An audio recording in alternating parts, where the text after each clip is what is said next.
Tara, samahan nyo ang Mama Soy nyo mamili ng gamit ng mga minions!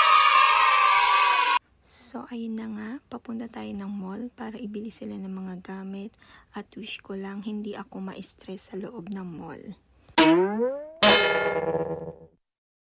So, eto na nga lahat ng gamit nila. Diyos ko po, Rudy, kinakabahan ng Mama Soy nyo. Magkano kaya aabutin ito? At eto na nga ang kababalaghan na ginawa nila. Habang nakapila ako, niluwanan nila ang kaluluwa ng eraser. Diyos mio, marimar talaga. At pag nakita sa CCTV, kayo ang ibabayad ko ng buhay. Oh yeah! Eto na, Diyos ko, kinakabahan ng Mama Soy nyo. Magkano kaya aabutin lahat ito? Diyos ko po. At eto na nga yun, Diyos ko po, Rudy, napakapi ang Mama Soy nyo nang wala sa oras, Diyos mio.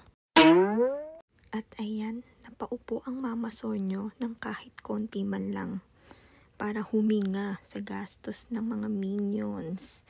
O, diba? Todo kapi ang Mama Soy nyo. Akala mo mga pagod sila? Naku, hindi. Bumibuelo lang yung mga yan. Tatayo at gagalaw sila dyan sa kinalalagyan nila. O, kita nyo, diba? O, ayan na, nagsisimula na ang harutan. O, diba, asaran. Ayan ang mga minions ko. O, diba? Oh yeah! Ikaw ba naman mag-anak ka ng puro lalaki? Hindi ba naman konsumisyon? O, diba? Ang saya talaga.